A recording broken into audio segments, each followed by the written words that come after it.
के मेहरबानों, जैसे तारिक आमिर साहब ने आपका शुक्रिया किया कि आप तशरीफ़ लाए और बहुत देर तक आपको बाहर रहना पड़ा, उसके लिए हम माजरत चाहते हैं। सवाल इस बात का था कि जैसे आपने सुना कि वज़ीर आज़म की तरफ से दावतनामा आया है और हम उस दावतनामे में जाने वाले हैं। वहाँ पे हमें उम्मीद है कि हम अपने जो मौक़िफ़ है उसको वहाँ पे वज़ीर आज़म साहब और होम मिनिस्टर साहब के सामने रखें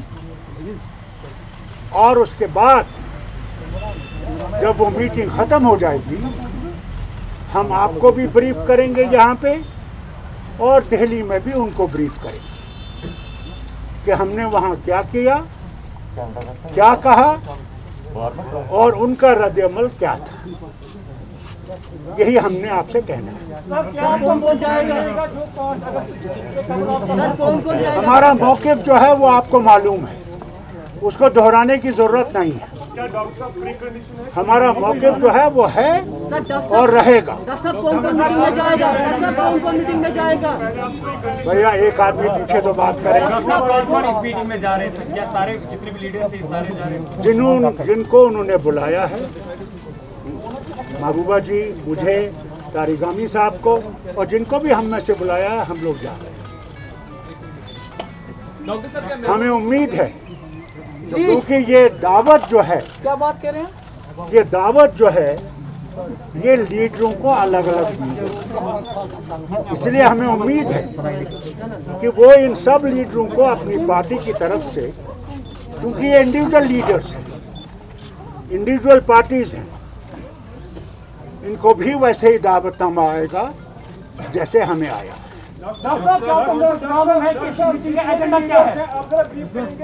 जिनको इन्विटेशन आई है, क्या सभी लोग जा रहे हैं? और साथ साथ में ये भी, जी हाँ, सब जा रहे हैं। और आपको पूरा मैंडेट जो डॉक्टर साहब हम बात करेंगे वो सबकी तरफ से हो।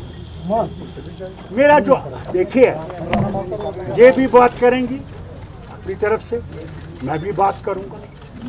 हमारा जो मौक़िफ़ है वो सबको मालूम है। अरगाम ये भी हैं, ये भी जाएंगे और तारिक आमिर साहब भी हैं। डॉक्टर साहब, क्या आपको ये पता, ये जानकारी एजेंडा क्या रहेगा इस मीटिंग का? कोई भी एजेंडा उनकी तरफ से फिक्स नहीं हुआ है।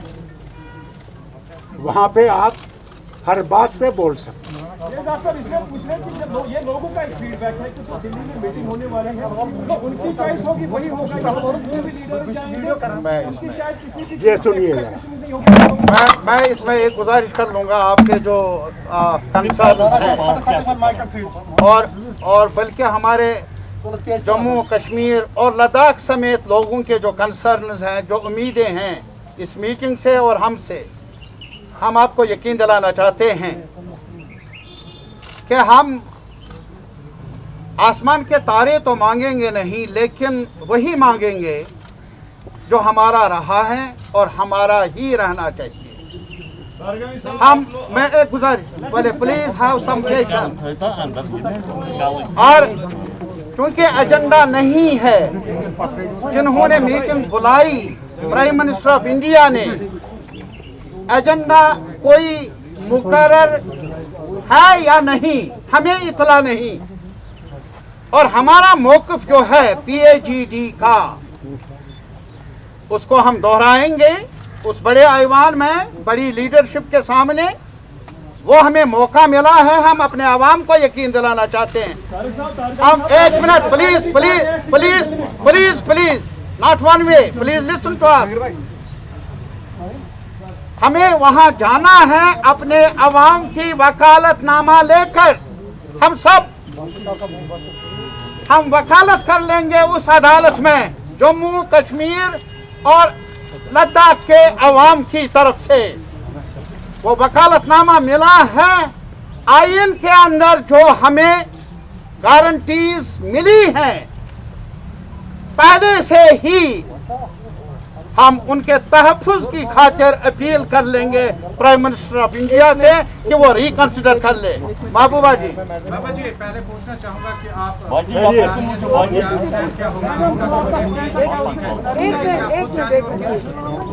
देखिए, हम डायलॉग के खिलाफ नहीं हैं। आप जानते हैं मुफ्ती साहब हर बात शुरुआत करते थे डायलॉग के साथ। वी आर नॉट अगेंस्ट, हम डायलॉग के खिलाफ नहीं हैं, पर हम ये ज़रूर चाहते थे कि कुछ कॉन्फिडेंस बिल्डिंग मेजर्स होने चाहिए। जैसे पूरे मुल्क के अंदर कोविड की वजह से जेल में जो कैदी थे उनको रिहा किया गया।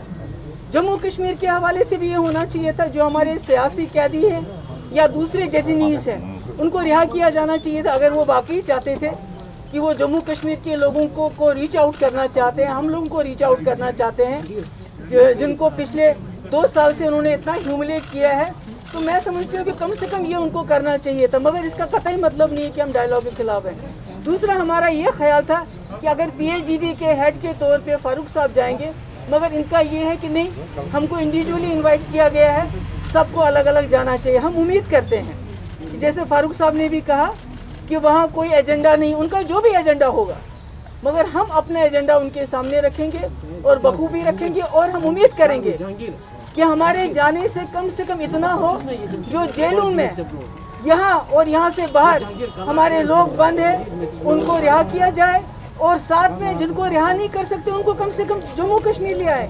यहाँ गरीब लोग चंदा जमा करके साल में 1 या 2 बार अपने बच्चों से या अपने लोगों से मिलने जाते हैं। 105 के डिसीजन के हवाले से क्या उम्मीदें हैं आपकी? जब आप पहली मीटिंग में जाए तो क्या उम्मीद की जाती? नहीं, हम कोशिश करेंगे कम से कम जो कॉन्फिडेंस बिल्डिंग मेजर्स हैं, जैसे कैदियों की रिहाई है, हमारे लोग यहाँ मुसीबत में हैं जिनका बहुत नुकसान हो गया 2019 के बाद, ट्रांसपोर्टर्स है, टूरिज्म है, बाकी है। मगर ये बातें बात की है। पहले हमारा, जैसे फारूक साहब ने कहा, जो हमारा पीपल्स अलायंस का जो एजेंडा है, जिसके लिए हमने ये अलायंस बनाया हुआ है, जो हमसे छीना गया है, हम उस पर बात करेंगे कि ये आपने गलती की है, ये इलीगल रहा है, ये अनकॉन्स्टिट्यूशनल है। इसको बहाल किए बगैर जम्मू कश्मीर का मसला और जम्मू कश्मीर के हालात और इस पूरे खित्ते में आप अमन बहाल नहीं कर सकते। नहीं, मैंने कहा पॉलिटिकल लीडरशिप को भी इनको करना चाहिए, जिनको रिहा नहीं कर सकते कम से कम जम्मू कश्मीर शिफ्ट करें। मैं सफाई से एक बात कहना चाहता हूँ, जहाँ तक कैदियों का सवाल है, जैसा कि अभी आपने कहा इंजीनियर रशीद साहब हैं, क्या और भी लीडर है? अभी शबीर साहब बेचारा बीमार है, बहुत ज़्यादा बीमार है, और कई हमारे नौजवान जो हैं मुख्तलिफ जेलों में हैं। डॉक्टर साहब, हमारे पार्लियामेंट मेंबर मसूदी साहब, इन्होंने भी वकालत की है पार्लियामेंट के अंदर भी, लेकिन सुनवाई नहीं हुई। आज हमें एक और मौका मिला है। सबसे पहले ये कि ये गलतफहमी ना हो कि उनका एजेंडा क्या होगा। हम वहाँ उस एजेंडे पर दस्तखत करने के लिए नहीं जा रहे हैं। हम जा रहे हैं प्राइम मिनिस्टर ऑफ इंडिया की तरफ से कौन सी तजवीज़ है, अगर वो हमारे हक में होगी, जम्मू कश्मीर और लद्दाख के हक में होगी, हम हाँ करेंगे। अगर वो हक में नहीं होगी, हम बरमला ना कर लेंगे। इसमें कोई गलतफहमी नहीं है। एक और बात लास्ट में मैं बताना चाह रहा हूँ, जैसे आप सब पूछना चाह रहे हैं, there can be no compromise on 370 and 35A। Thank you. नमस्कार, मैं हूं मानक गुप्ता। अगर आपको हमारा ये वीडियो पसंद आया हो तो इसे लाइक और शेयर जरूर करें, और हाँ, हमें सब्सक्राइब और फॉलो करना ना भूलें, ताकि आप देश और दुनिया की कोई खबर मिस ना करें।